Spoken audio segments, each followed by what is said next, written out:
Xavier cuenta con más de 10 años de experiencia en este mercado y por eso no se nos ocurre mejor persona para esta masterclass. Bueno, como ha comentado Leticia, en este webinar lo que veremos es todo sobre dominios, hostings y certificados de SSL, que son la base para poder tener una página web online. El primero de los servicios esenciales, ¿cuáles? Los dominios. El dominio es la parte que hace referencia a lo que podemos definir como la identidad digital. Será nuestro nombre en Internet. Será el nombre de nuestra página web y desde donde cualquier usuario podrá acceder a ver todos nuestros productos online. ¿Y qué partes forman un dominio? Básicamente tenemos 4 partes principales. En primer lugar tenemos el prefijo HTTP. Esta parte se indica en el navegador. Hoy en día ya no es necesario escribirla porque los navegadores la añaden automáticamente. Y HTTP significa que es el protocolo que vamos a usar para poder ver esa página web. ¿Cómo la vamos a ver? HTTP significa que queremos ver los archivos de texto de esa página web. Después tenemos el subdominio. Normalmente se usa www. Los subdominios no se indican al contratar un dominio. Es muy importante que lo tengáis en cuenta. Cuando deis de alta vuestro primer dominio, daréis de alta el nombre más la extensión. El subdominio se crea después desde el panel de hosting que hayamos elegido para nuestro dominio. El nombre es lo que podemos personalizar. Cuando buscamos nuestro nombre, podemos escribir lo que queramos en la parte del nombre. Después tenemos la extensión. La extensión no se puede personalizar, pero sí que podemos seleccionar una de las que nos ofrece el proveedor de dominios donde estamos dando de alta el dominio. ¿Qué podemos hacer con un dominio? Pues básicamente tenemos 3 acciones principales. La primera y la más obvia es registrarlo. Cuando nos interesa un nombre de dominio y este está libre, lo podemos registrar. Cuando lo registramos, lo damos de alta por un periodo mínimo de 1 año. Los dominios no se pueden contratar por periodos mensuales y un máximo que dependerá de la extensión del dominio. Normalmente suelen ser hasta 10 años. Es decir, si queremos dar de alta un dominio.com, al registrarlo, lo podemos registrar por mínimo 1 año o hasta un máximo de 10 años. Después, los dominios se pueden renovar. Si lo registramos por 1 año y tras pasar ese año nos interesa mantenerlo, lo podríamos renovar. Y la última acción que se puede hacer es transferir. ¿A qué me refiero con transferir? A que un dominio se puede cambiar de empresa registradora. ¿Qué tipos de dominios existen? Pues básicamente los podemos clasificar según la extensión de dominio que hayamos elegido al darlo de alta. Y tendríamos 3 tipos principales. Los dominios genéricos o GTLDs, Generic Top Level Domains, que fueron los primeros que se crearon. Después tenemos los dominios territoriales o CCTLDs, Country Code Top Level Domains. Estas extensiones de dominio hacen referencia a un país en concreto. Y por último tenemos los nuevos dominios o New GTLDs. Estos nuevos dominios básicamente funcionan igual que los dominios genéricos, pero contienen palabras clave que nos sirven para ayudar en la visibilidad de nuestro nombre de dominio. Tenemos el dominio activo por 1 año. ¿Qué pasará tras de este año? Pues dependerá de lo que hagamos nosotros. Si lo renovamos, el dominio pasará a estar activo durante otro año. Si no lo renovamos, ¿qué ocurre? Pues que el dominio irá pasando por diferentes fases. En el caso de dominios genéricos, con el ejemplo del .com, ¿cuáles son estas fases? Pues primero, el dominio entraría en fase de Renew Grace Period. Esta fase dura 42 días. ¿Y qué ocurre con el dominio cuando está en esta fase? El dominio sigue siendo nuestro, es decir, de la persona que lo ha dado de alta, pero la página web y cuentas de correo ya no funcionan. Pero el usuario aún lo puede renovar. Si le interesa mantener el dominio, aunque haya pasado su fecha de expiración, aún lo podrá renovar. Lo podrá renovar por el precio normal. Si tras pasar estos 42 días de Renew Grace Period, el usuario aún no ha renovado ese dominio, volverá a cambiar de estado y entrará en un nuevo estado que se conoce como Redemption Period. Este estado dura 30 días. ¿Y qué ocurre durante este estado? El dominio sigue siendo del titular del dominio, la página web y cuentas de correo siguen sin funcionar, pero si lo queremos renovar, ya no se trata de un proceso de renovación, sino de un proceso de recuperación. ¿Y cuál es la diferencia entre recuperación y renovación es el coste. Si queremos renovar un dominio que ha entrado en Redemption Period, ya tendremos que abonar un coste mucho más elevado que si lo pagamos cuando está aún en Renew Grace Period. Básicamente esta es la diferencia principal. Y si tras pasar estos 30 días aún no hemos renovado o recuperado el dominio, ¿qué ocurre? Pues que volverá a cambiar de estado y entrar en la fase final que se conoce como pending delete. Y durante esta fase, que dura 5 días, ya no podemos hacer nada sobre el dominio. Y para los .es totalmente diferente. Por eso es muy importante conocer de la extensión que tenemos de alta en nuestro dominio cómo funciona este ciclo de vida. Porque en el caso de dominios.es simplemente tenemos el dominio activo durante un año y si no lo renovamos, ¿qué ocurre? Simplemente tendremos 10 días de Renew Grace Period. Se nos pide básicamente dos datos principales. Tenemos primero los contactos del dominio y el servicio de hosting asociado al dominio. Vamos a ver 5 consejos que están enfocados a conseguir que nuestro nombre de dominio sea fácil de transmitir y de recordar. El primero, tener un nombre de marca. ¿Por qué? Porque tener un nombre con nuestro nombre de marca y una página web con contenido de calidad que ofrezca una buena experiencia de usuario nos facilitará estar en las primeras posiciones de los buscadores y, lo más importante, estar en la mente del consumidor o de la persona a la que queramos llegar. El segundo consejo es que sea lo más corto posible. Es mucho mejor un nombre corto y fácil de recordar que no largo y con, por ejemplo, muchísimas palabras claves. Tercer consejo, que sea fácil de pronunciar. ¿Por qué? Porque deberías poder compartir el nombre de tu dominio fácilmente. Cuarto consejo, evitar doblar letras. ¿Por qué? Porque doblar letras puede llevar a errores de escritura. Y quinto consejo, elegir un nombre escalable. Es importante que nuestro nombre de dominio pueda tener relación con el nicho donde vamos a trabajar, pero no nos tiene que limitar. Y para resumir, ¿cómo elegir el nombre de dominio ideal?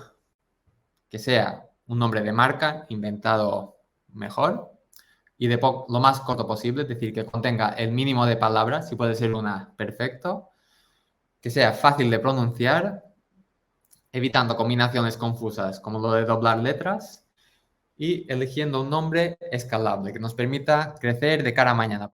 ¿Qué es un hosting? Un hosting es el servicio donde se guardan los archivos que forman nuestra página web. Es un servicio extremadamente importante, ya que de ello depende que nuestra página web esté siempre visible y lista para recibir visitas.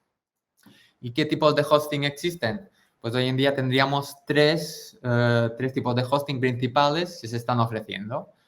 Estos son el hosting compartido, que es la opción más usada y económica, el hosting VPS, que ya es una opción más flexible y personalizable, y el cloud hosting, que es una combinación entre servidor VPS y servidor físico. ¿Y qué nos podemos encontrar cuando damos de alta nuestro propio hosting, cuando tenemos contratado nuestro propio proveedor de hosting? Pues esto nos da acceso a una serie de características que nos permiten personalizar la página web. La primera y más importante, nos dan acceso al FTP. El FTP es un protocolo que nos sirve para acceder al servidor. Si tenemos acceso al FTP, podemos subir archivos, descargarlos, editarlos, es decir, tenemos el control total sobre lo que subimos a nuestro hosting. Esto nos permite subir archivos en diferentes lenguajes de programación. Si quiero empezar con una página web sencilla que use HTML, puedo empezar. Si el día de mañana quiero cambiarla a PHP, puedo cambiar los archivos. Aquí debemos tener en cuenta que dependerá un poco del proveedor de hosting. Por ejemplo, nosotros tenemos servidores que ofrecen soporte para archivos PHP y HTML. Si queremos usar otros lenguajes como ASP, Java, por ejemplo, ya tendríamos que buscar un proveedor que nos dé soporte a esos archivos. Hoy en día, la gran mayoría de páginas web se crean usando aplicaciones como WordPress. Debido a ello, la gran mayoría de proveedores de hosting nos facilitan el uso de este tipo de aplicaciones. ¿Y cómo nos lo facilitan? Pues ofreciendo autoinstaladores de aplicaciones, que con tan solo unos clics podéis tener WordPress instalado y listo para empezar a funcionar. Además, nos da acceso a tener bases de datos. Bases de datos son básicamente tablas en las que se guarda información. Para poder instalar WordPress es necesario poder crear bases de datos.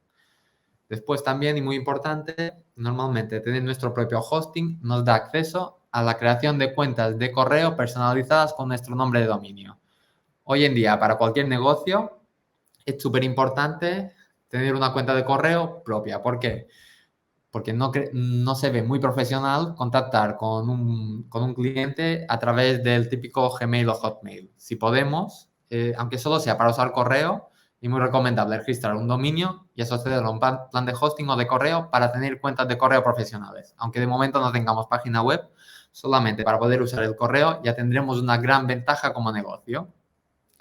Y por último, nos dan acceso a la zona DNS. La zona DNS sería una gestión avanzada de las DNS. Acordaros que comentamos que las DNS nos sirven para apuntar dominio a un hosting. Por último, el servicio esencial que nos quedaría serían los certificados SSL. Y hablando de certificados SSL, ya estamos hablando de seguridad para vuestra página web. ¿Qué es un certificado SSL?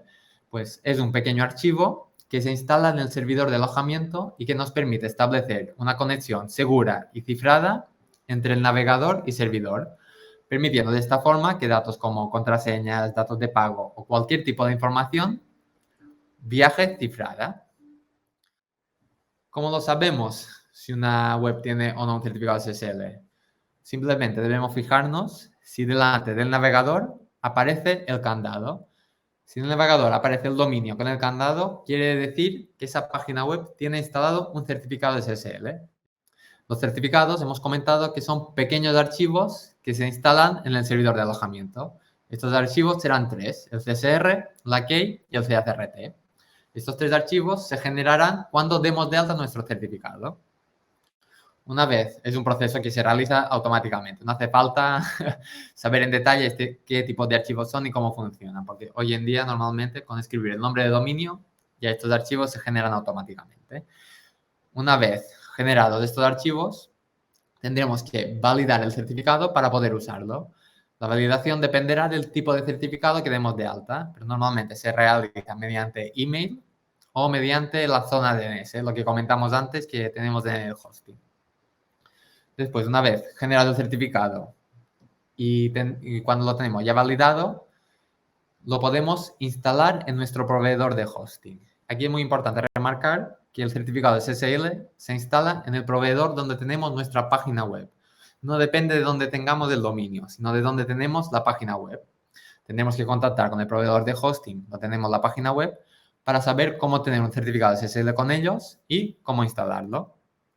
Y por último, una vez instalado el certificado SSL, nos faltará configurar la página web. Es decir, aunque lo instalemos en nuestro dominio, automáticamente no empezaremos a ver el candado. Nos hará falta este último paso, que es configurar la página web para que pase de usar HTTP a usar HTTPS automáticamente.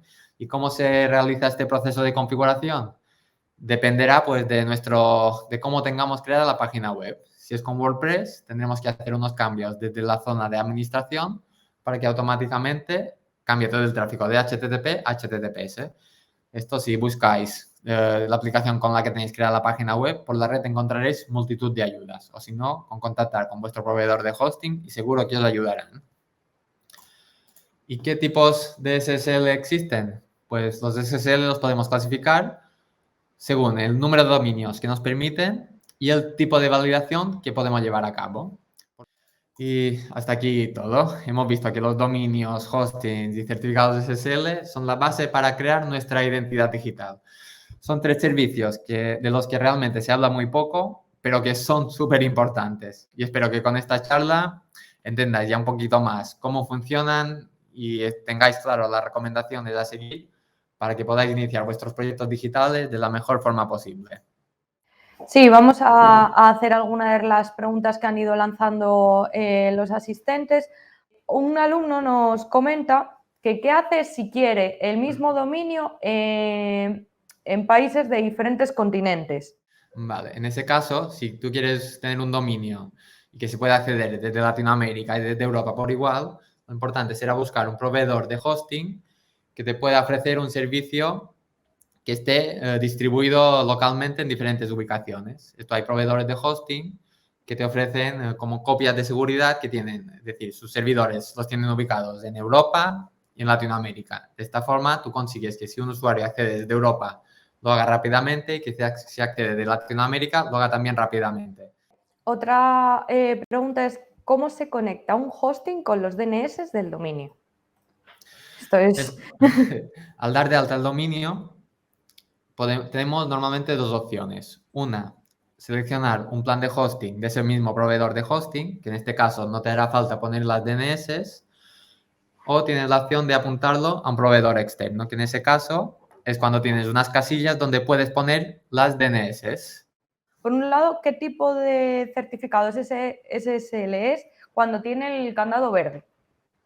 Es cualquier tipo de certificado, es decir, tengas el tipo que tengas de validación de dominio, de empresa, para un dominio, multidominio, hoy en día solamente aparecerá el candado, es decir, para cualquier certificado simplemente aparece el candado.